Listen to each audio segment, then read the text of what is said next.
Surprisingly, like two different people had texted me and was like, Abby, like, are you guys gonna talk about this on the podcast? This is for you guys. If they like called us up and were like, "Hey, come over and we have these files," like I'd be over there so I'd be fast. there so fast. They don't bury the lead in journalism, but I like to stick it right at the end. Hello, everyone. Welcome back to episode 8 of Washed Up Weekly. I can't believe we're doing this for 8 weeks. I'm Abby. This is Colin, obviously.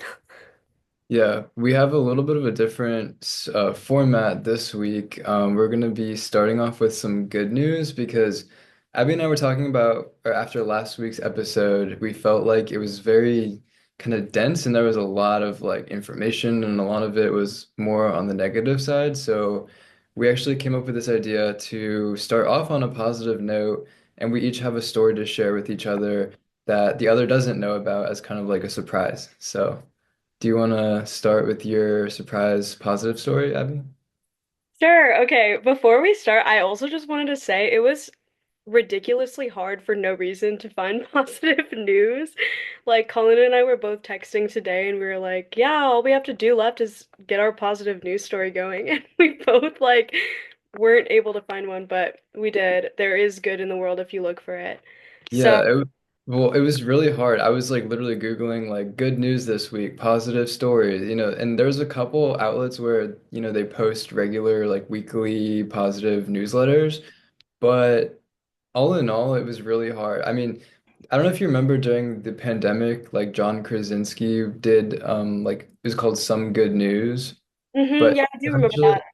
I think that YouTube channel that he stopped uploading to, and I think the reason why it's so hard to find positive stories might be like the incentive just isn't there. Like it's not really rewarded, but maybe we can change that. Maybe we can start this as like a segment. Yeah, I like this idea. It's really cute. Colin came up with it. Yeah, okay. I will share my story first. So I found this story about this 15-year-old named Ife Joseph, and she had started this app called Mental Health for Social Justice, in which it is centering people in her generation, young people, and sharing their voice specifically through poetry. And the reason why I wanted to share this story in particular was because, I mean, like, she's literally 15, she's so young, and like, Colin and I both have talked about how important it is for young people to share their voices. And I think it's so amazing that somebody so young is able to develop something and be creative and add to art and continue to do things that make a change, even if it's on like a smaller scale. And she specifically did it for like the young Black youth. And then the Black Girls Code gave her $10,000 to further help develop her app. Nice. That's really cool. She said she's 15 and what was the app called again? The app is called Mental Health for Social Justice. And Okay. yeah, she's only 15. She actually had started developing it when she was 11. And now it's a bigger thing, and she's trying to share it with more people. She, in this news segment that I watched, it was on, I think it was on Good Morning America. I can't remember what I found it on. Oh no, ABC News. I found it on ABC News. She also read some of her poetry out loud, and I thought that was very beautiful, very impactful. I love poetry. Colin, I know you like to write some poetry too, so I thought that fell just right in our niche to share with each other. Yeah, that's a really awesome story. It kind of hits on, like you said, a lot of our like shared interests, like young people starting new projects and particularly like creating your own platform so that you can't be in any way like censored or in any way um yeah, I don't know. And then as you said, the poetry thing. We've both written some poetry in our day. And I remember one of my favorite nights in the newsroom, we were supposed to be working on like production for that week, but we basically just sat there and we're like going through our notes app, like reading old poems. I agree with you. That is literally one of my favorite nights in the newsroom ever, even though we probably got no work done. Colin and I were just reading our poetry back and forth to each other, like in our little swivel chairs, like probably while our editors were actually doing work. Yeah, our news editor was definitely in there just like trying to work and work. Okay, your turn. Okay, so my story is kind of similar. Well, it touches on the topic of mental health and young people, but essentially, I found that there's an article published in The Lancet on February 19th. It was talking about global suicide rates, and it was saying that it had actually declined. Let me make sure I get it right. It said suicide declined by nearly 40% from 15 deaths per 100,000 to 9 deaths per 100,000, indicating that intervention and prevention are working. And it's specifically talking about global age standardized mortality rate over the last 3 decades. So, like from 1991 to 2021. Mhm. And then it also identified that there were specific like regions globally where it was declining. Like it had mentioned in East Asia and China specifically, the rate was going down. And I thought that that was really great to highlight for a couple of reasons. Because I know like culturally, suicide has been a big problem in like Japan and Mhm. very like high performing people when they experience like they're fired or something bad happens in their life, it was seen as like not just culturally acceptable, but like the honorable thing to do. So it's good to see that in that region that that narrative is kind of changing, Yeah. and in China that the rate has come down. Um, yeah, and but there's also in that study they did say that it was going up in other regions, specifically Latin America, Central America, and upper income North America, which was really interesting to me. Do you know if that applies like the upper, um, like in the US specifically as well too?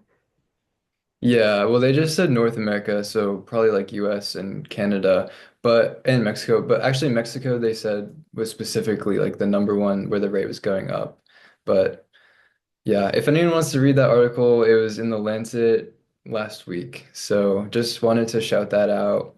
Also wanted to shout out, I put out an article on Substack this week, and it was talking about when I was in high school, I had a friend who died by suicide, and the anniversary just happened yesterday. So I put out that article as a way to kind of like remember and honor him, and to talk about specifically, it talks about like the things that I've learned in the 6 years since he passed. So if anyone's interested in that, maybe we can put like a link in the show notes today. But also, it kind of goes hand in hand with this positive story. The positive side being that even when you experience really dark and negative things, there is help available, and I've certainly learned a lot about the resources that are available out there, and hopefully the article you could see that not that there's a silver lining to suicide or someone dying by suicide, but there's certainly things that you can take away from it and apply to your life and learn, I would say. Yeah, and I actually read your article and I think it was really wonderfully done. Um, so everyone go check that out. Do you have any, before we move on from this topic, do you have any recommendations or resources that you want to quickly plug before we kind of move on from what we're talking about? Well, I would say I'm just a big advocate of therapy in general. But specifically, like I think cognitive behavioral therapy is really good. When we were in college, we had a pretty good health center where you could go and they offered it to students for free. So I'm sure that other colleges and universities out there have similar things, hopefully for free, but it's difficult, like, because once you get older and then you have to start paying for it, that can be a little bit more complicated. So I would just like urge people to take advantage of those services while they can and while they're in college, really. Yeah, I agree. Honestly, our USD did have a pretty good health center, wellness center, counseling center, even though sometimes it was a bit of a wait, but yeah, I think that it's a shame if you don't take advantage of those resources while you're in college as well. Before Oh, and we then there's a good book by Dr. Anna S. Mueller. She is a sociologist who wrote about specifically youth suicide, and the book is called it's called Under Pressure: The Root Causes of Youth Suicide, or something very similar to that. If you just Google that, you'll find it. And that I think might be helpful in explaining, particularly in like the North American higher income groups of people, why there's been an increase among that population. She goes into like the sociological reasons why kids who like seemingly have it all might opt for to die by suicide. So. Okay. We'll also plug that in the description as well. Do you want to talk about anything else before we get into the topics? No, I think I'm good. Sorry, I didn't mean to make the positive into a negative, but the good news is that globally this is a decreasing thing. So hopefully with all of the resources and the conversation that's going on around it, I really do think we're going to see a lot of progress. Just because kind of been like forced to really acknowledge this issue on like a cultural level within the past couple of years. But I think that contending with the issue is a positive thing. And, having conversations, which is something that, like, I know we both appreciate a lot, the power of just engaging in dialogue about things is often enough to gain perspective that allows you to then make changes. So, Totally. And I think that even doing something like this, just like sharing our thoughts about maybe more sensitive topics is something that could also help strangers. And I think that talking it out and, like you said, that dialogue is can only do more positive than say negative, than holding it in. I'm definitely one to say that I would much rather talk it out and work through things than suppress it, which I've done much more in the past, and I'm glad to see myself growing and everyone else growing as well. yeah, I mean, I've certainly found that like anytime people feel shame and then that causes suppression, it really doesn't do anyone any good. It kind of just like harms the individual who's internalizing all of the negativity of that. But then it also harms like that individual's relationships, and then it just kind of ripples out in this really like pernicious way. So that's why I've always been like an advocate, like you, about dialogue and free speech, and the whole premise of like cognitive behavioral therapy just being that by talking and putting things into words in like a linear way where another person is present and witnessing it and you're engaging in a dialogue, like that is so, so powerful. So Yes. that's all I really got to say though. Okay, so with that, let us get into our topics. I believe the first thing we're talking about is the Trump and Zelensky meeting, which surprisingly, like two different people had texted me and was like, Abby, like, are you guys going to talk about this on the podcast? This is for you guys. And also everyone else. We are talking about it right now. The conversation in total was around like 50 to an hour, 50 minutes to an hour. I actually ended up watching it on like two times speed today before I got ready for a class that I take.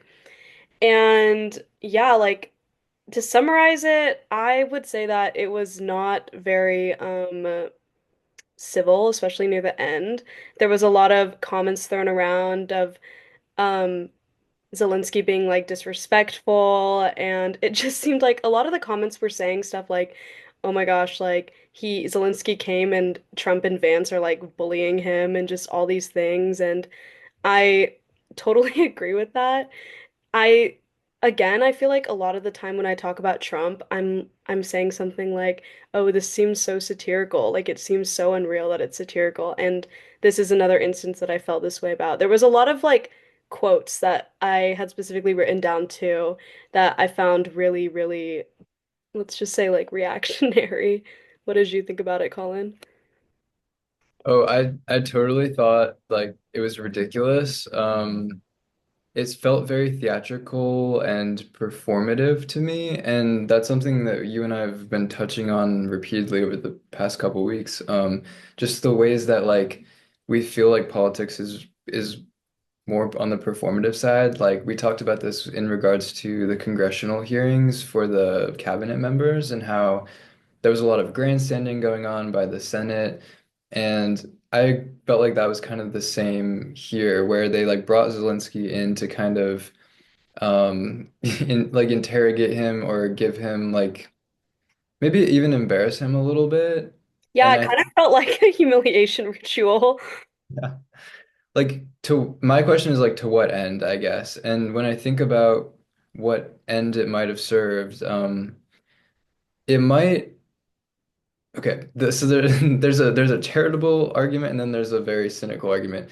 Okay. The cynical argument is like Trump is trying to cozy up to Russia because he admires Putin and wants to be friendly with him, and so he has no qualms morally about like embarrassing Zelensky publicly because he doesn't like Zelensky. But the charitable argument would be that Trump is doing it strategically because he knows that the only way to get Putin to the table is going to be to kind of triangulate against Zelensky, but he actually is like trying to help Zelensky out by creating peace in the region. And he thinks that the best way to do that is going to be to pretend like he's Putin's friend so that they can have a peace deal. And then Zelensky will ultimately win when that's achieved. But yeah.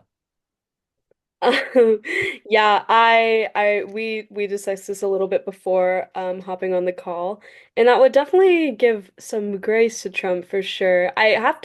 Sometimes I have to think to myself, okay, like you said, what could be the strategic, maybe more positive side of this that would come out of, especially when it comes to foreign politics. But I don't know.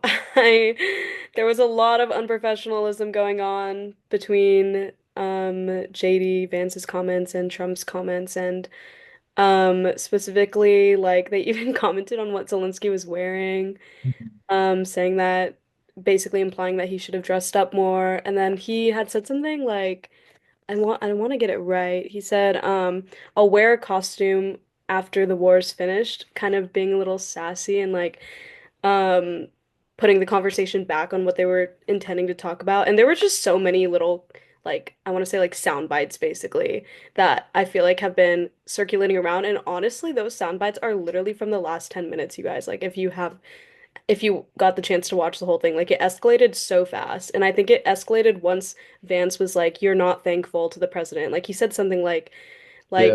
"You haven't said thankful once," and basically like it just blew up from there. See, the fact that that happened in the last 10 minutes kind of confirms my suspicion that this might have been pre-planned. Like, I have a suspicion that Trump and Vance had a conversation. I mean, completely speculation, but I know that like the way that these things go is they're often very pre-planned, like I said, with the congressional hearings for the cabinet, where they go into it with a set agenda. They would never show up like unprepared and be like, we're just gonna wing it. They go in knowing what they're gonna do and what their talking points are gonna be. So my guess is that from the get-go, they planned like, okay, by the end of this, we're gonna turn it all on Zelensky and like shake him up a little bit and just put him on the spot and see what he does. And so that's my guess. I don't think it was as like organic as they wanted it to be. It felt like a theatrical performance to me. Yeah, yeah, totally. It was super, I'll say it was pretty entertaining near the end, like in regard to the way that they were talking to. Like it was just I like I thought said, Rubio sitting there like just like what is going on? That yes, was pretty funny. exactly. Like I was just like, what is happening right now? It just 'Cause changed, the mood changed so fast. I think Rubio is a really, really, really smart guy, but he's when he has to like defend Trump, it kind of puts him in this box and he has to like really, really try to make Trump's ideas seem like presentable and sane, which he does a pretty good job, but I can tell that like when he's sitting there on the couch, he's like, "Oh my God, this is my job to like do damage control." And the Ukrainian ambassador, I guess, to America was sitting there too and like like covering her eyes. Yeah, everyone just looked uncomfortable. I kind of wanted, I was like, oh, is there like a POV of like the press? I could like everyone in the room. I kind of wanted to see their reactions too. It was just silly. What do you think about this like mineral deal that they're trying to do with the Ukraine? Well, I definitely think it is something that Trump wants a lot because he's like mentioning it so often. Um, yeah, I definitely think that in this negotiation, Trump would be willing to give up things in order to like have these like minerals basically. Um, he got to have like a little shot at like the environmentalists by saying something like, "Yeah, we have all this natural land, but like the environmentalists like won't let us touch it, like this stuff." And I kind of cringed at that a little bit, but yeah, what do you think about it? Well, like I was saying, where I feel like there's a cynical take on what Trump is doing with Ukraine, and then there's a very charitable one. And the whole mineral deal thing makes me more think that the cynical view is correct because it just feels like kind of a shakedown a little bit, where Trump is, looking at foreign policy as like a, well, obviously an America first perspective, but Mhm. to me, there's like obviously moral issues with trying to kind of exploit Ukraine in the aftermath of this really bloody, awful war that they've had and be like, what can we get out of this? And that to me is pretty gross and disgusting. That makes me think like Trump's mentality is less interested in like being a strategic genius and more about literally just doing what he wants and getting what he wants out of this situation. I have to say, for the most part, I think to myself, yeah, well, Trump needs A, B, and C. Like, I kind of like how you're saying cynical or cynical strategic genius. Like, my mind does not go there. Like, I have to force my mind to go there to like basically give him the benefit of the doubt. But yeah, I agree with that. Like, I am pretty cynical when it comes to Trump and especially his strategies when it comes to foreign politics and foreign affairs, just because he has such an American first mindset. And I get it. Like, I can see it to an extent, but like you said, the morality behind it and the values, I just don't, I can't agree with, and I can't sit by and pretend that I do. Um, I think that there there could be a way that you could go about it that would be less of a, oh, America needs this and that out of this again, like aftermath of a war. Yeah, and another weird like contention with the whole thing is like he campaigned on a non-interventionist Right. platform, and this is not what he was campaigning on. Like the idea that we're going to get ourselves more involved by now becoming involved with like the extraction of resources, and he says that that's going to be of benefit to Ukraine because it's going to be like a security guarantee without them joining NATO. That's what he argues. But that's not non-interventionist. That is, let's get more involved and put ourselves more on the line. And I think that sets us up really bad in the long term because let's say Putin is feels aggressed against because of our involvement in the region and uses that to justify more like territorial expansion. Then now you're looking at like some kind of maybe World War III because by that point we're wrapped up in their resource production and that would be an attack on us in a way. So, my take is like we should get out of these different regions and just let them handle it. And that's what I thought Trump was going to do when he got into power, and that's not what he's currently doing in either Ukraine or in Gaza. Right. I mean, you did did you hear that Trump's comment being like, "You're playing with World War III," like all this stuff. Yeah. Yeah. So, I don't know. We'll see where that goes. I Is mean, there again, it's sort of like I think Trump is potentially playing with World War III in the same way by if we have more stake in that region, then any future escalation of like war or aggression is gonna involve us moving forward. So I'd rather just, if we're really gonna be America first, I think maybe the better route is to just pull back. out of our Yeah. own. I'm wondering what everyone who maybe voted for Trump because of these specific views of being non-interventionist are thinking now, like looking at what's unfolding. Like, I wonder how people who might have fallen into that camp are seeing this unfold and what they think. Yeah. Did you see like his this was another thing last week where he posted about Trump Gaza in the White House. I believe the White House put out like this AI generated video of showing like what Gaza's gonna look like under Trump. Oh my Oh, gosh, you see that? I didn't see that. Oh my God. Okay. I don't know for a fact that this was put on the White House account, but I'm pretty sure that it was because it was everywhere in the news. And it was this video just circulating of like basically showing like a resort and being like, this is what it's going to be like in Trump Gaza. I was so appalled by it and disgusted. And we talked about when he called Gaza the future like Riviera of the Middle East and how that was really disgusting. But Yeah, this was really a whole nother level of just absurdity and disrespect. And, like you said, I want to think there's a strategic reason, but I can't just keep giving him the benefit of the doubt when we haven't really seen, that pan out. yeah. So. That just, oh my God, I'm gonna have to look it up after this call, but that just makes my stomach drop, like the way that you described that. So, It showed like Trump with, oh my God. It showed like Trump with Netanyahu eating hummus on like a poolside resort. oh my God, you're lying. No. Oh my gosh. See, like that's so satire to me. Like I could literally see this on an episode of like The Simpsons or you know what I'm saying? Or like one of those cartoony making fun of it or like a political cartoon. I could see it in like a DBQ like years from now on like an AP World test or an A Push test. And like I know that he does this crap so that people will talk about it. And so like in that way, I always feel like we're part of the problem whenever we talk about it. But it's like how can you not have some kind of reaction to it?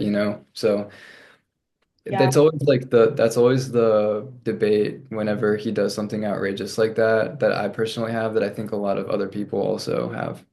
Totally. I remember within the Vista, we would always be like with people like Trump, I remember we'd be like, okay, how often can we report on him without it being too often, if that makes sense? Like, do you remember how we would get into like these conversations about Trump and also another figure, Kanye, for example, too, we used to talk about it and like the benefit of being a part of a collegiate journalism program is that you don't actually have to report on national news if you don't want to.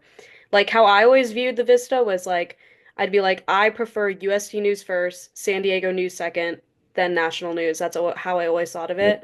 Yeah. Um, but unfortunately, like that's just not we're not like reporting on USD things anymore. So I totally see where you're coming from in that kind of like moral dilemma of like, are we feeding into this? But like, how could we not? Yeah, no, that's a good point. We would always try to do like one of each per week, and sometimes it worked out that way and sometimes not. But those were always our better issues, I thought, when we led with like the big local stories USD. and Yeah, then had like national or international news on like page two or three. That was always, I think, our better additions. I completely agree with that. Do you have anything else you want to talk about before we move on to our next topic? No, I think I'm good. So I saw that we're going to talk about the AP, Associated Press, not being allowed into press conferences. And that was sort of at the beginning of the week. And then it evolved into now the White House is going to like hand select which journalists are allowed in the room. So I know you probably have a lot to say about that. So Oh that's my all. gosh. Like, duh. I feel like this topic of the press and like freedom of speech, all this stuff, like I feel like you viewers can tell like Colin and I are very passionate about this, especially because like we come from that journalistic background, I guess. I mean, not that I've reported in DC, but I assume that like that journalistic integrity is still there. I completely think that um this is so not right of them to do. I don't think that any org should be barred from anywhere. And the fact that they announced that they could select from the press pool, like I think that is definitely a form of censorship. And I don't like that people who are for this are saying that it's okay because it's like they're admin and they're like allowed to choose. I don't know. I've seen like a couple different arguments about it and being like, it's not like all the press is barred. Like, I don't care. I think this is totally an infringement on the AP and their rights. What do you think? Right. So we should probably also say that the reason the AP was specifically singled out was because they were saying that they were not going to comply with Oh yeah. switching the name of the Gulf of Mexico to the Gulf of America, which is something that I guess Trump did with an executive order. So their like non-compliance on that was sort of the stated reason why they weren't going to be permitted in. Um, you know, I could see. I think it's stupid and I think it's petty, and I think that it's a way for the people in power and in government to kind of assert their dominance over the press in this situation when, as we both believe, that the press is supposed to be the fourth estate and it's one of the checks on the government that keeps democracy functioning. And so so anytime I see the government kind of like asserting itself aggressively against the press, I don't like it. In the same way that I don't like it when they do that against Congress or the courts.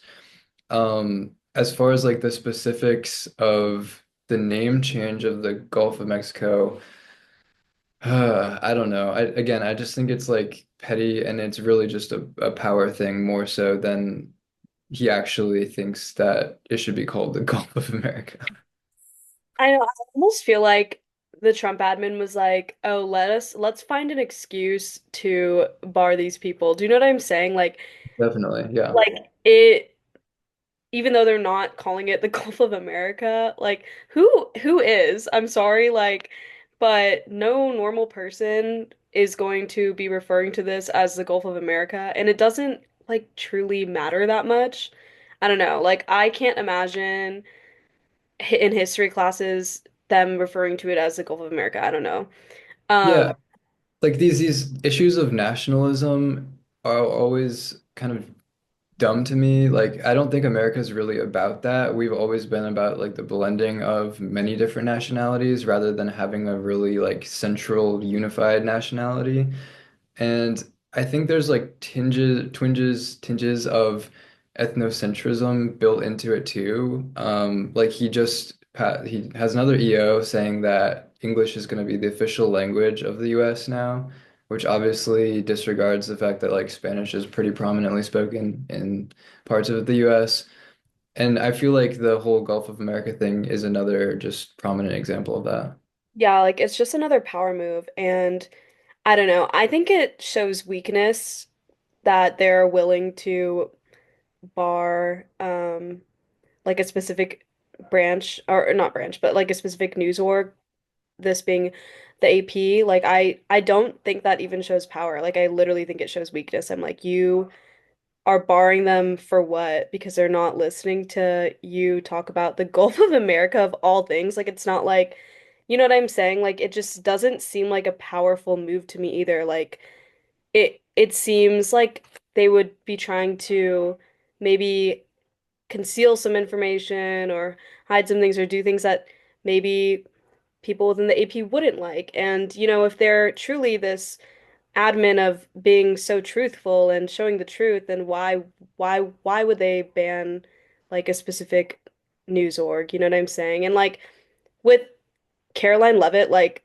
I actually liked that she said that the independent commentators that she would be getting them press passes, but I don't know, like after seeing all this happen, and also, I mean, I think we're gonna get into Caroline Levitt a little bit, but my view on her has definitely soured. Yeah, this definitely didn't help my view of her either. And to your point, they advertise themselves as being the most transparent administration ever, but how can that be the case with this latest move? And I think what we're both kind of getting at is the erosion of rights is very systematic and it happens like very slowly and by degree. It's not like you wake up one morning and like there's no more First Amendment, but it's like okay, first we're gonna ban the AP because they don't comply. Then we're gonna hand select all the journalists in the room. Then dot dot dot, and the reason that they get away with it is because they're doing it so like systematically that you can't really get all bent out of shape by any one thing that they do, but it's the progression and the pattern of it that is really the problem, I think. And so I'm obviously not happy about it either because both of us are very strong like advocates of the First Amendment. And I don't even really have that many thoughts about this like latest move, but it's more about my concern for what's the next move gonna be.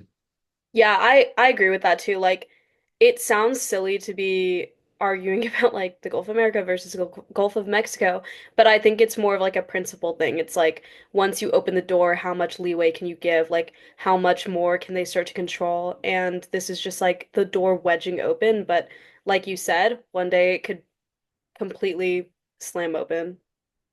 I think he likes to purposely instigate these like silly and trivial arguments so that people miss out on the broader argument, which is exactly what he did with Ukraine when he says that Zelensky's a dictator and Ukraine started the war. And then people get all up in arms and debate about whether that's the truth or not, when it's obviously not.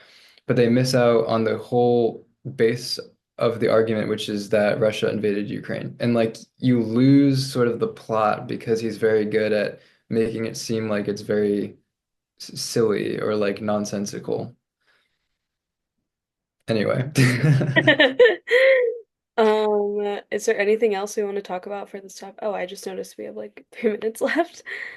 Well, we could maybe get into Caroline Levitt a little bit. Okay. What did you think about when she started versus now? You said you've soured. Yeah, I mean, Caroline Levitt's background, super impressive, honestly. Like, I obviously have just said that I've soured on my opinion of her, but like she's so young and she's obviously in a very high position and she's a woman and all this stuff. But I listened to her interview with Megyn Kelly, and I think you had listened to it too. Yep, yep. She got a really early start. She interned at the White House under Trump's first admin. And I don't know, I was very impressed by her timeline of things, but I don't know, the way that she's been handling the press recently, I cannot say I agree with. I think that's why I've soured. And also, in her interview, she talks about having like a what, like a 59-year-old husband, and she's what, 27? Yeah. And I don't know, something about that made me feel a bit icky too. And I looked up this pictures of him, and I don't know, not that he looks super young, but what what are your thoughts? Yeah, I mean, I agree. I liked that she came from like a student journalism background. That was very endearing when I heard that. And I think that her path to where she is now is pretty honorable. I think she ran for some office in like New Hampshire or something and didn't win, but was able to like turn it around and get into, like you said, interned under Kayleigh McEnany at the White House. And I mean, she's very, very clear and concise and talented, I think. I think she's a great PR person. But as you know, our opinion of PR people is is they're very good at what they do, but I don't really have, and I respect that they're good at it, but I don't know if I respect the role necessarily of like I kind of think they're paid to lie on behalf of a cause, and there's sort of a shadow side of what journalists do, which is to tell the truth no matter what. So Yeah, our advisor used to always refer to PR as the dark side, like, oh, you're going into PR marketing, like, don't join the dark side. We were just wrapped up talking about um the AP being barred from the Oval Office and ended up talking about Caroline Levitt for a little bit, who, as I said, has soured in my mind, but is still a very smart lady. And I think we're ready to move on to the next topic. You right, Colin? yeah, Okay, so the next topic we're going to talk about is basically the release of phase one of the Epstein files. And essentially, basically, the this release was supposed to be allegedly having a lot more information about maybe contacts and scheduling or whatever of Epstein Island and everything that had gone down there. But essentially, all the information that was released was kind of the same information that was already out. And a lot of like the right-winged influencers were promised more information and were kind of just let down in this regard. And yeah, like the Pam Bondi was saying that the FBI had withheld information and Kash Patel was tasked with investigating why the request wasn't completed. Um, but I definitely thought it was kind of weird. I can't imagine like these are all, especially like being right-winged influencers, like I can't imagine being like promised some information and then just getting the same information. The judiciary GOP also like rickrolled the audience, which I thought was super freaking weird, tone deaf, and again like satirical. Like if you guys like don't know what rickrolling is, but it's basically like a bait and switch type of like prank with the link that they had tweeted. What did you think about all of this and this topic? I definitely agree that it was kind of I mean, the Republicans and the Trump allies are definitely, I was gonna say shot themselves in the foot, but really it was like shooting at each other. Like Pam Bondi might have shot herself in the foot, but the influencers are the ones who got hit also because now their credibility looks really poor. I totally think like I understand where they're coming from, where like if you get offered this exclusive from the White House and the sitting attorney general and they're like, we're gonna give you this new information, like, yeah, you're gonna show up. I mean, if they like called us up and we're like, hey, come over and we have these files, like I'd be over there so I'd be fast. there so fast. But the point being is like the lackluster results from the that meeting and the files that they handed over just reflects badly on the administration, but then also the influencers who kind of fell for it. And again, they like staged this very theatrical photo of like them leaving the White House, I think, with binders that said like Epstein Files Phase One and Yeah. implying like I guess there's gonna be more phases. Like I don't understand. But the optics of it were very, again, theatrical. And as we keep saying, it's like every time it seems theatrical, my antenna go up and my guard goes up, and I'm like, what is actually happening here? Yeah, I thought it was again, like you said, I feel like theatrical is just like the word of the pod today. Yeah. It's definitely super performative, and I'm wondering if there is going to be more information released. I mean, damn, like I really hope so if they're having promised certain influencers, especially I don't know, I just think about it like you said, like it's them throwing punches at each other, but they're all like on the same side. Especially because I can only imagine that within this circle, like the press and the people in politics and um like the story, like everyone connects and everyone knows each other. So to be promised information and kind of be like, I guess like backstabbed by your source would not be well for their journalistic relationships and their journalistic integrity too. Like I can only imagine being upset about Yeah. that. And it's especially poor timing given that they're trying to establish the credibility of independent media compared to legacy, and then now they just like damaged any hopes of people, seeing this as like a credible way of doing media and journalism. I mean, I'm sure it'll recover, but like, come on, like this was completely self-inflicted, it seems like. Yeah, And to your point about the Rick roll with, I think it was the Judiciary Committee yeah, or something. Judiciary GOP like tweeted the Rickroll and I actually Colin, I literally thought this was a joke. I did not realize it was from the official account. Like I cannot believe they did that.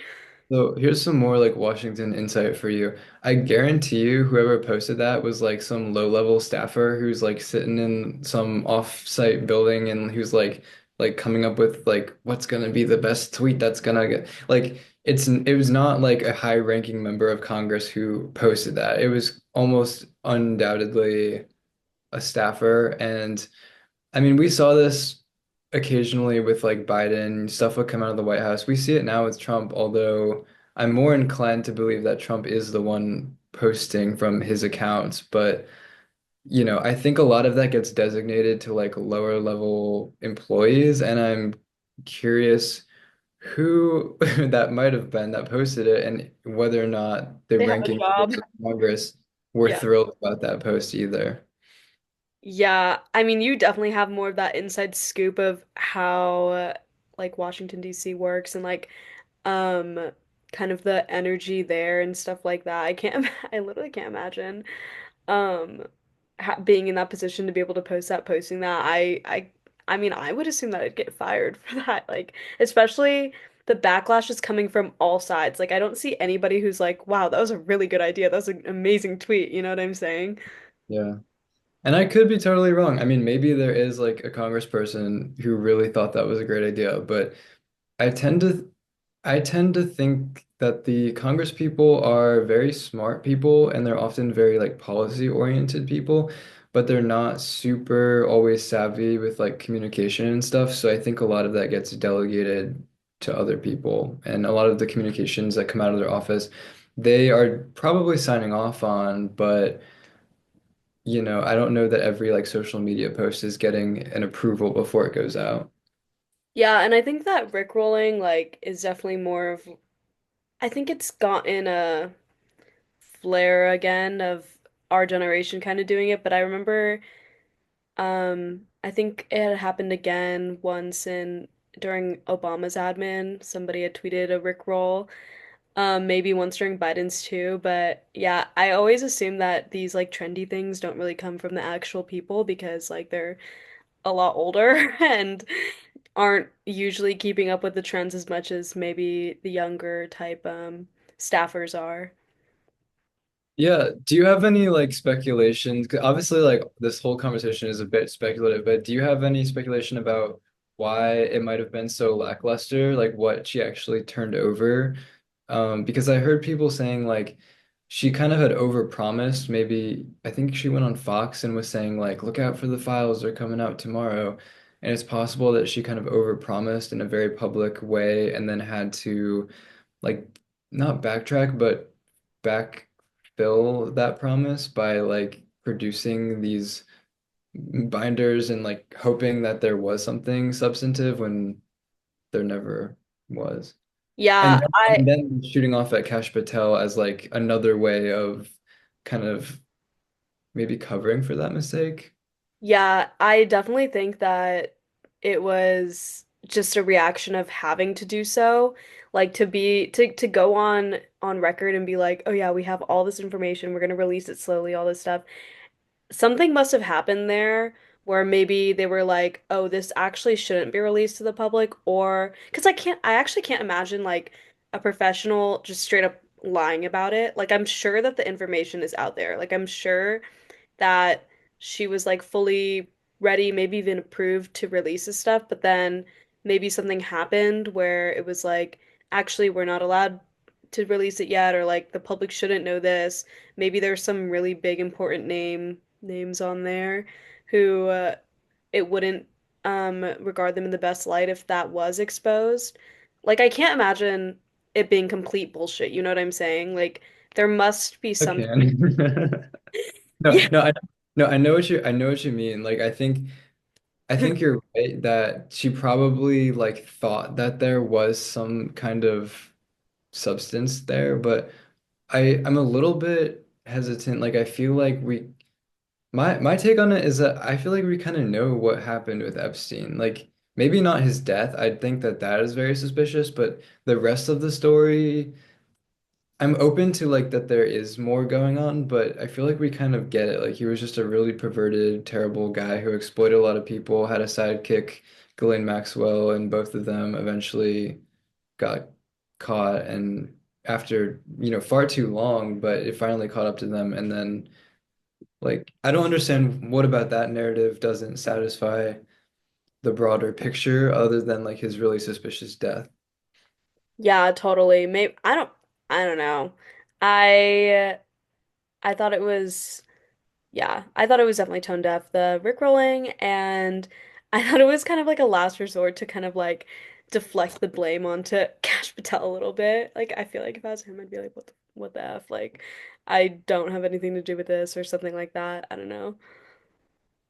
Yeah, totally. And I wonder if it sort of hints at like early tensions within the cabinet. Like I know that they just had a big cabinet meeting with all of them, and like Musk was there, and it seemed like they were presenting a very unified front behind like Doge and behind Trump, and it was seemed like a good unified cabinet, but then you had this weird example where now there's like kind of infighting, and it makes you wonder a little bit about like, is that, anytime there's like kind of cracks, is it going to grow into a rift? And then if there's a rift, then how is that? Because I mean, Trump's White House in the first time was pretty notorious for like those rifts growing into canyons. It's a good one. Yeah, totally. Do you have anything else to add before we move on to our next topic?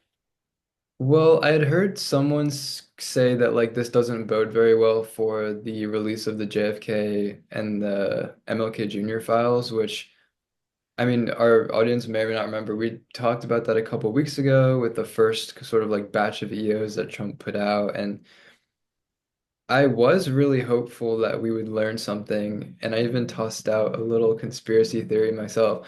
But now, after seeing this happen, I'm more doubtful and I'm more, maybe a little bit like practical minded about it and kind of just thinking maybe it's possible that like we do already know what there is to know.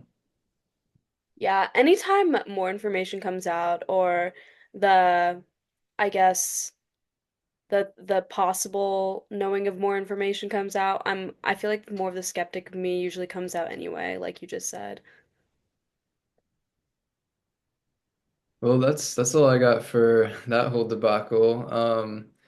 I think our next topic is it the measles debacle? Yeah, I think so. Do you want to take the lead on that one? Sure. Well, basically, I think that in Texas they're kind of having a outbreak of measles.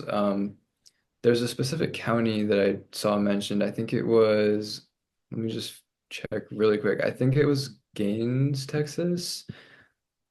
Yeah, Gaines County, Texas. There were I don't know. As of, let's see, February 13th, there were 24 cases. A lot of the cases were happening among, I saw The Guardian reporting that 95% of the cases were from unvaccinated people or people who didn't, the wording was like people who didn't follow the CDC's prescribed recommendations.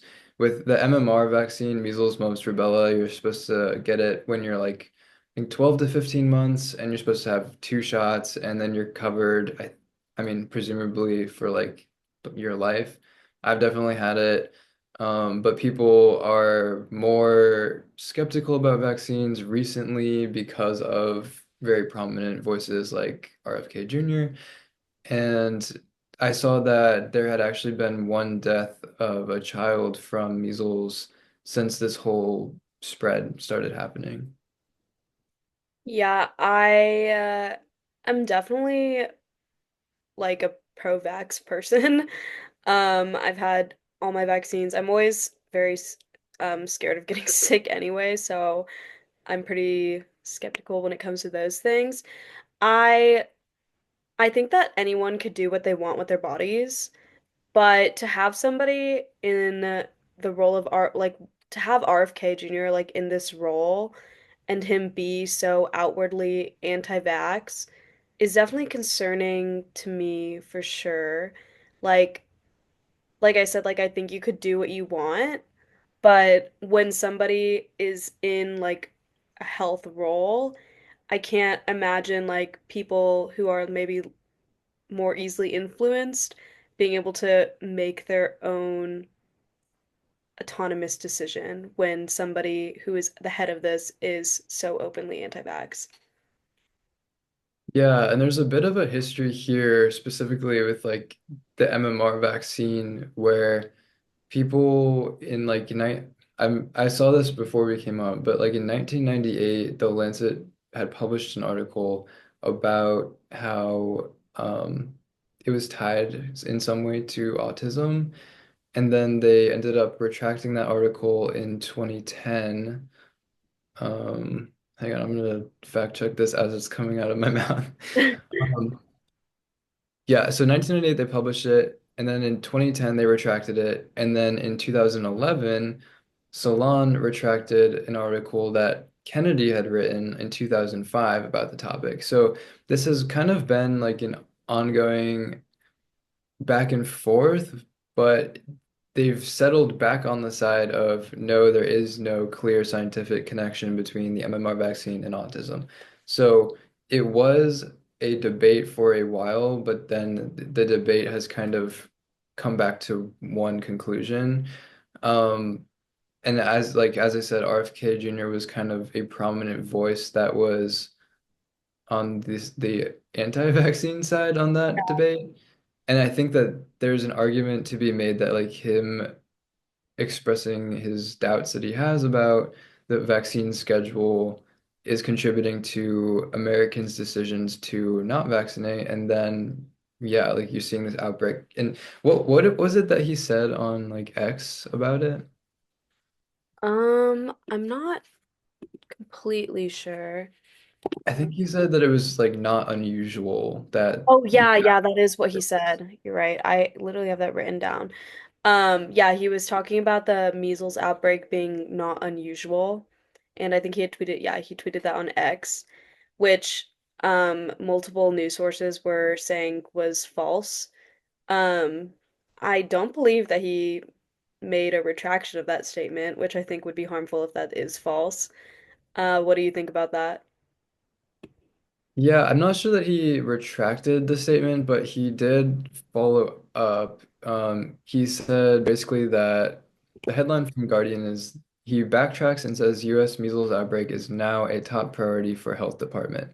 So, yes, he made that initial comment, and I think that that comment was not really backed up by facts. I mean, since the MMR vaccine came out, the rate of measles has really gone down. I did look up the stat before we came on. It's not immediately coming to mind, but basically, this was a thing that people would get, and it would sometimes, I think it said kill like 300 to 400 people a year, and it was very transmissible and kind of just like a run-of-the-mill childhood illness. And then with the MMR vaccine, it got down to the point where it was basically non-existent. You would have like the odd case here and there among, again, people who weren't really vaccinated, but it's kind of been an issue that's gone away. So, yeah, I mean, questioning the childhood vaccine schedule, again, the skeptic in me is like, okay, sure, but if the science eventually comes down on one side pretty heavily and the evidence is conclusively pointing in one direction, then to continue to perpetuate the opposite seems dishonest to me. Yeah, I can't, yeah, I agree with that. I don't think that somebody within such a powerful role should be so openly anti-vax and going against what the science is saying when people are already automatically skeptical of, I guess, like scientists or um, reports when it comes to that too, especially since COVID. I think that people are super skeptical, which is so fine. I think that skepticism is good, but I think it's good to an extent. Like, I don't think it's good if conspiracy is taking over. Like, I think that causes more chaos.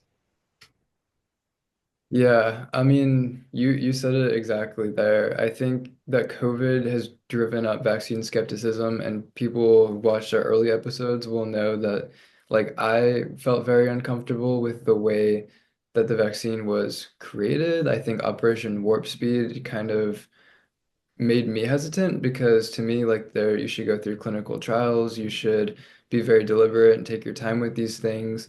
Anytime there's like new and emergent technology, I think I'm more on the conservative side where I think progress is great and I'm all for that and technological advancement, yes, but we do have to be deliberate as well. And I didn't really see that with the creation of the mRNA vaccines. and then the way that it was rolled out and the way that it was imposed just made me even more uneasy about it. But I'm also able to recognize that because I don't like the way that it was rolled out, and I don't necessarily, I have some questions about how it was developed, that childhood vaccines and other vaccines, it doesn't mean that it's all out the window and we should never, ever, ever like have vaccinate children. Like to me, Hmm. that's way too big of a leap, you know? And it's unfortunate that people kind of view it in like black and white terms, like, oh, because the COVID vaccine made me uneasy and raised a lot of questions that like now I shouldn't give any vaccines to my children. I'm not sure that I agree with that. Yeah, I don't agree with that either. I think again, yeah, with the COVID with COVID and the COVID vaccines, I think that vaccination in general has become a super politicized topic. Like I think people associate the COVID vaccines and loop it in with like all vaccines, which in my experience, like I never thought vaccination was politicized or anything like that before COVID. So yeah, that's a really good point, Colin. It shouldn't be black and white. Yeah. Well, that's all I got for that. I know you had a topic you wanted to really get to with the Influencing Act in California. So I didn't do any research, but you got this one. Okay, yeah. So California's Child Influencer Act had recently gone into action this past January, which basically was, I want to read it like and make sure I don't get it wrong. It requires content creators to put 65% of minors' earnings into a trust account if the minor appears in at least 30% of the content. And then once this minor turns 18, then they're able to access this. And also, it expands the Coogan law, like which was about mostly applying to actors and actresses, child actors and actresses, to include minors who work online as, yeah, content creators. And basically, I saw this law go into be signed back in September of 2024. But now it's actually in action, and I've seen all over social media people calling out all these family vloggers for moving away from California for this reason, and they've completely like denied it. Like it's alleged, but it seems awfully suspicious to move out of this state that you've like lived in your raising your family for so long, and then I know like Brittany Xavier, she's a very popular like um fashion influencer, but she also styles like her kids a lot. She has like one teenager and then I think like two young children and they're moving to Tennessee. And that's so random to me. And also she's like leaving her teenage daughter behind and who had chosen to finish her senior year of high school in California. And she keeps saying like she chose this, but I'm like I just don't think you gave this child a choice. Like, of course she's gonna want to finish her senior year with her friends. I just don't see I don't see I don't have any respect for parents who put their decisions and their monetary needs like ahead of their children. And for me, I think to myself, if you're ethically filming your child, if you are putting them um putting a trust fund for them, like why not support this bill? Like it's not like saying that you can't ever film them. Like it's just requiring that 65% of those earnings go in if your child appears in at least 30% of your content. Like, I don't get how this would be a deterrent unless you were doing something shady and not giving your child any money. Yeah. Wow. That's so interesting and makes sense that it's coming out of California with like all the content creation and you like you said like child actors and whatnot. And it reminded me a lot of Jeanette McCurdy's book, I'm Glad My Mom Died. And as she came to USD and were able to do a little article about that for the Vista when she did, and she came and talked about how she felt like her career in childhood acting was kind of a vicarious thing where like her mom really wanted to be an actress but never really made it. So like when she had kids, it was like an opportunity to get them out there and she did everything for her kids and their career, but really it was in some way like gratifying her mom's unmet needs, really. and like all of the pain and the suffering that that brought for Jeanette, she covers really well in her book. So I'd imagine like a lot of these child, I don't know what the right word is, influencers are kind of, or like family vloggers are sort of propped up by their parents who are obviously the ones doing like the recording and the editing and the posting and the this and that. And I'd imagine, yeah, there's gonna be like downstream consequences for their mental health, really. Yeah, I don't see any ethic ethical reasoning behind this. I can't find any argument that says it's good that a child is the main breadwinner for a family. Like, I don't think that that is good at all. I In also fact, just I'm sure that there's many laws against that. yeah, exactly. Like, and it's hard because family vlogging is so, I guess, like relatively new that these laws like are coming in, right? But like before that, it's seen as so innocent. Like people love family vloggers. Like they're so popular. They're the most popular on YouTube, I think, and on TikTok, I want to say. And usually the thumbnails that get the most views are the ones with like their children in like bikinis or like talking about puberty, and like on TikTok you can like see how many people have like saved what videos, and it's really disgusting to me when I see that there's like 100K saves on this like 3-year-old in like a two-piece bikini or something like that. Like it is Oh, so God. so disgusting, and it just shows like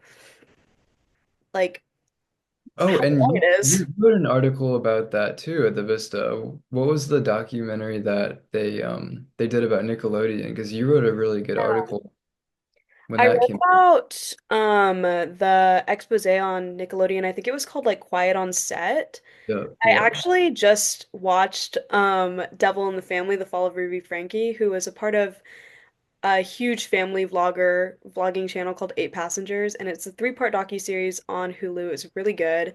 And it was all about how they basically how the downfall of their mother and how her mother was charged with 30 years in prison and all this stuff for child abuse.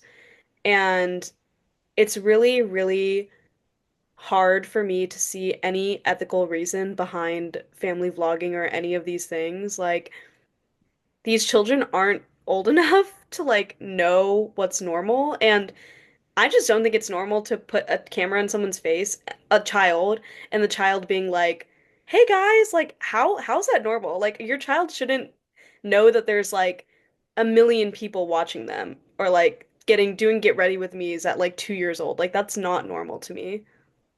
Right, like the pressure that it puts on the kids. I've heard people compare it to the Truman Show where, he's living in this sort of fake reality where everyone is watching him, but he doesn't really know or understand what's going on. He's really being exploited for other people's entertainment. I mean, that's a great kind of metaphor for how I see it as well, where yeah, the kid isn't really old enough to understand. And I think a lot of times the pressurized environment that it creates in the family causes the family vloggers to like act out. And I know a couple that I've followed in the past. I don't watch family vloggers, but in middle school I had like a brief period where I would watch them occasionally, and both that I used to watch went on to have like these scandals of infidelity. And I'm like, okay, why would that be the case? I think it's because it creates this like pressure within the family or within the marriage to be like perfect and to be presentable. And so then people respond to that pressure by acting out, and because they can't like hold the weight of the projection of millions of people that they're a perfect family, really. Yeah, and even the kids, like I can't imagine the pressure to always be on or happy or whatever. Like I've seen like in this docuseries, if anyone gets a chance to watch it, like basically they also released all the raw footage, and it is so dystopian, guys. Like it goes like Ruby Frankie will be like, no, like cry harder to her kids or something like that. Like you need to Ugh.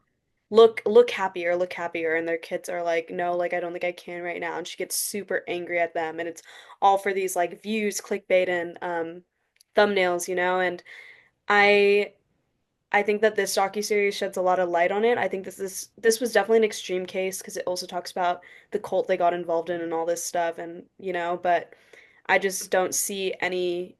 any ethical reasoning behind family vlogging. It's hard for me to see the morals behind it because these kids like don't have autonomy. Yeah, I totally agree. And when Jeanette McCurdy came to USD, our mutual friend Haley was gonna ask her, is there any way to ethically have child actors? But her question didn't get approved. So that's unfortunate because I would have been interested to hear what Jeanette had to say about that. Like, can you have child actors in shows, movies, where obviously the role might require a younger actor? But like you said, there's laws that I mean, I think the laws have gotten better at protecting and probably will as a result of like the media that's come out about it. Hmm. But, maybe there isn't really an ethical solution there. And also, I was gonna say, we were gonna have a book club about Jeanette McCurdy's book, but we never got around to doing it. But we recently have read a book together. Yes. We've mentioned a couple of times on this show. It's called Ask Ah, Not, the Kennedys and the Women They Destroyed. We both read it and we both had some thoughts. So, did you want to talk about that a little bit? yes, I have been listening to this audiobook this whole past week, like sporadically, and I just finished it like 3 or 4 days ago. One, very beautifully well written. The author does a phenomenal job at capturing the different situations and moments that all the women had gone through.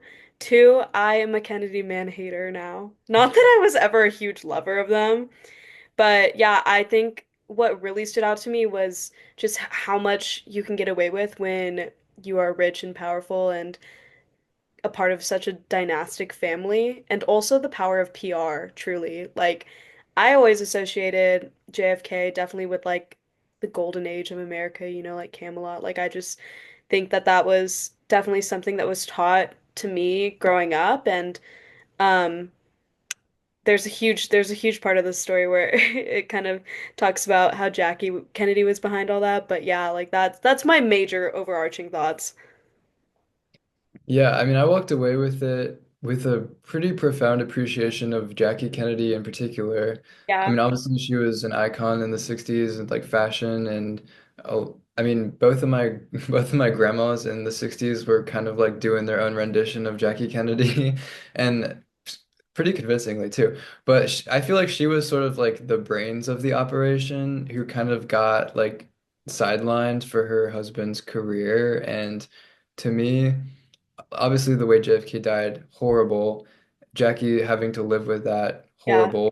And that I agree with you. The author does an amazing job of explaining like step by step after his assassination how she kind of stepped up and took the reins and got the whole country through it, really. So I have a major respect for her and just the way that she conducted herself.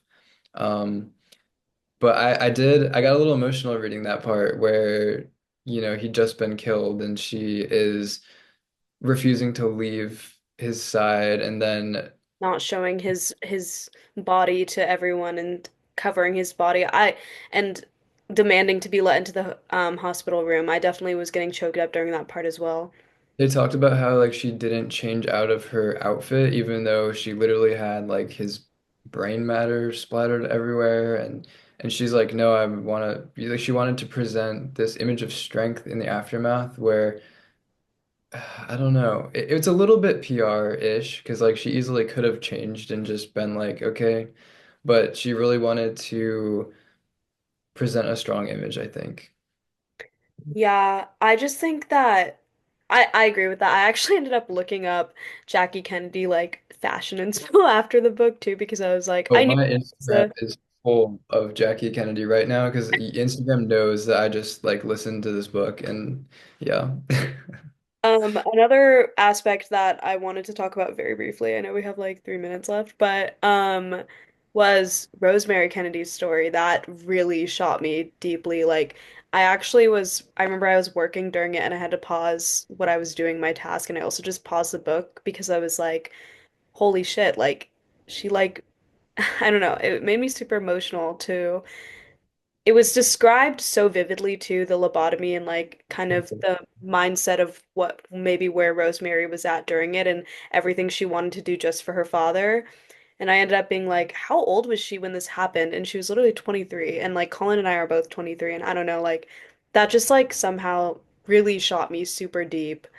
And I always knew the story, but anytime it's talked about, it makes me sick to my stomach. Yeah, and her story, I think, is probably the prime example of the way that the Kennedys historically haven't really seen women as having like agency, autonomy, or value, and they kind of have historically had a more like exploitative attitude toward them. And unfortunately, like some of them kind of understood the what they were signing up for and that they were joining onto a very powerful family and very wealthy, but that doesn't mean that anything that was done to them is acceptable in any way. And yeah, I totally recommend people read that book because it gave me a new understanding of that family and unfortunately, maybe even the current Kennedys that are still running around. So Jack Schlossberg, what do we think about him? Okay, I remember first seeing him like cross my algorithm like maybe I want to say like maybe a year ago. Like I actually don't fully remember, but I remember everyone was freaking out over this man, talking about like how charismatic he is and how attractive he is. And I mean, those Kennedy genes are certainly strong. Like they're definitely very attractive looking people. But especially after listening to this audiobook, reading this book, I have been looking obviously beyond that. And he definitely presents the same kind of personalities as maybe his past um ancestors have. Like he definitely seems very charismatic. He seems like he knows what he's talking about. He's very I just feel like he's very popular amongst Gen Z, the left-leaning Gen Z in particular. Like I always see comments of people being like, "Oh my God, I can't wait for you to run for president. Like you're making your grandpa proud," like all this stuff. But I don't know. I feel like the skeptical side of me is like, guys, like why are we trusting this man so much? Like he's I don't know. What do you think? Yeah, definitely. I mean, the limited exposure that I've had to him, I haven't like it hasn't been positive. I know he was like Vogue's political correspondent during the last election cycle, which I thought was kind of funny. I thought that Vogue only did like fashion. I didn't know they even did politics.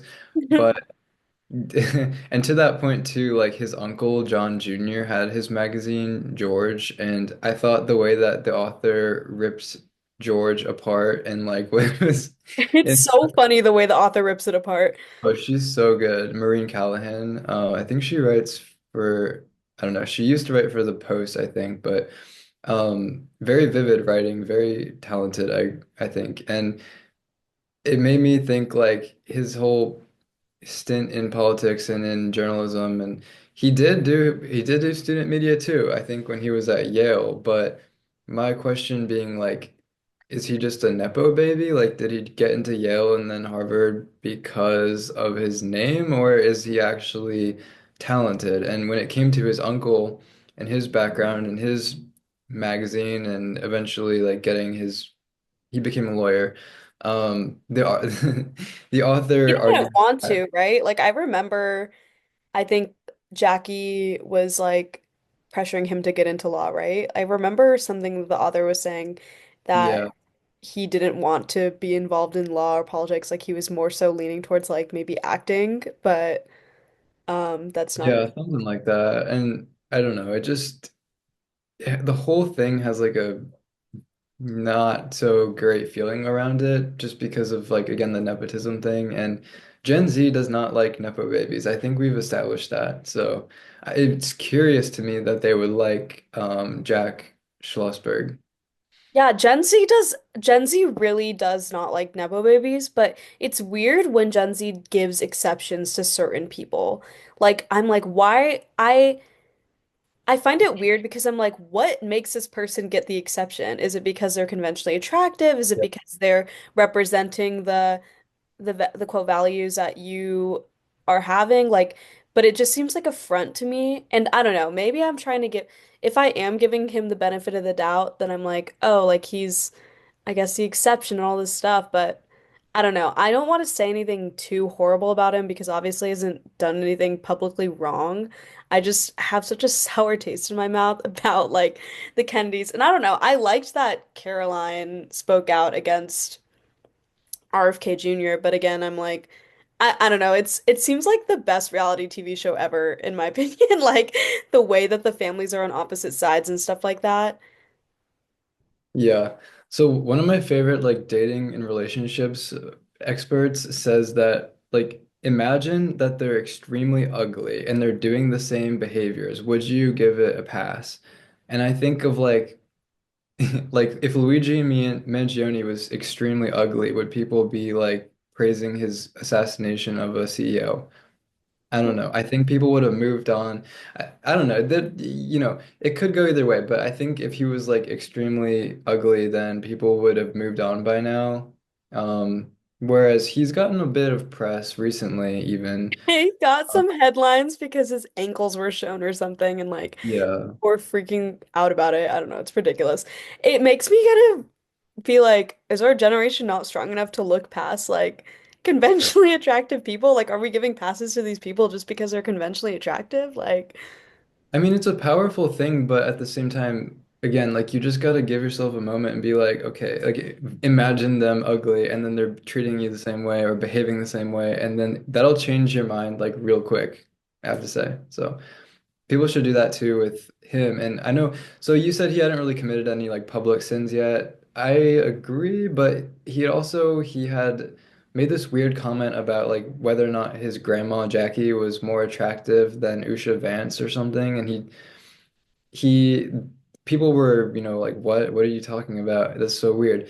And then he went on like Jen Psaki's show and was saying like, oh, it's just a joke. I'm just like doing back to the right with what Trump does all the time. And I'm like, okay, dude, I sure. Like I actually did see that clip because I was stalking his TikTok after I had finished Astronaut. I was like, let me like look up the alive Kennedys right now and see what they're up to.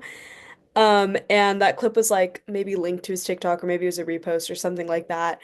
And these comments were literally praising him again. And that's when I texted you actually, Colin, when I was like, Gen Z loves this man. Like, why though? The comments were all like, you are so genius, like social media strategy, like you're gonna win when you want to become president, like all this stuff. And I just thought it was so ridiculous. and again, it's exactly like Trump because it's like, well, here we are talking about it, like giving him more credence than I think he deserves as a Nepo baby. So maybe that maybe that's all for me for now. Yeah, that's all for me too. I think we just had one other topic to get to today, and that was you had some stuff come up this week with your student loan. Yeah, I was basically trying to change my student loan plan because right now I'm on like just the automatic one where it gives me a certain price to pay every month and I have to pay that. But I was like, oh, if I insert my income, my monthly gross income, then I could have it lowered. But when I was logging into my account, I literally have it pulled up right here. It said the that a federal court issued injunction preventing the U.S. Department of Education from implementing the Save on a Valuable Education Plan and other income-driven repayment plans. And so basically right now it's like temporarily unavailable. So I was going through all this hassle trying to change it and save like $100 a month, I want to say, if it actually went through because I did like the loan simulation thing. But no, it's not. So I had texted Colin and I was like, this is now personal against me because why am I not able to do this? My friend told me that she actually got a hold of them, but she was on the phone with FAFSA for like 3 hours and got her plan changed. And maybe I'm gonna have to do that too. So we'll see what's going on with that. But this is just proof that it is affecting everyday people. Well, if you are gonna call anyone, I wouldn't do it tomorrow because I have more than a hunch. There's been a slow trickle of like Trump is gonna end the Department of Education, but I have it on somewhat good authority. I've heard through the grapevine that that might happen tomorrow, Monday the 3rd. So look out for that in the headlines because I've heard that they're planning to maybe confirm Linda McMahon as the head of Department of Education, and then immediately thereafter, like axed the whole thing. So again, maybe I'm wrong, maybe that doesn't happen, but it's certainly been the word on the street in DC.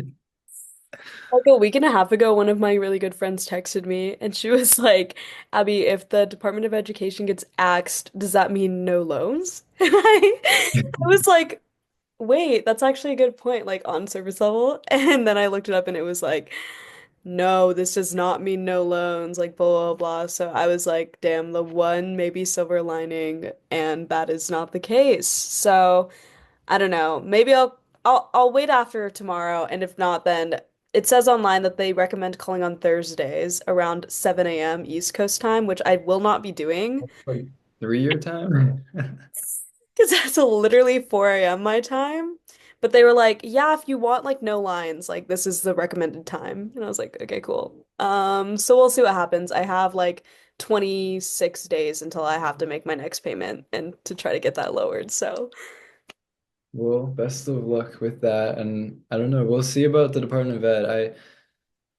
I'm sure if they do try to just like cut it out completely, that there'll be challenges to that in the same way that like we've seen other Doge cuts being challenged and their ability to just reorganize or like completely eliminate entire departments. I think it's starting to work its way through the courts a little bit as far as I can tell, but yeah, I mean, once again, I feel like I saved the biggest thing for the end of the episode. I said that football shouldn't exist, that the Vatican has too much reach, and the Department of Ed might be getting into tomorrow. you're like, let's look out for this. Well, this episode will be posted on, oh yeah, tomorrow. Like I'll get it edited tomorrow. They Um, always say don't bury the lead in journalism, but I like to stick it right at the end. I love it. I love it. Anything else you want to say before we say goodbye? No, that's it from me this week. Okay, me too. Okay, Washed stuff up. out.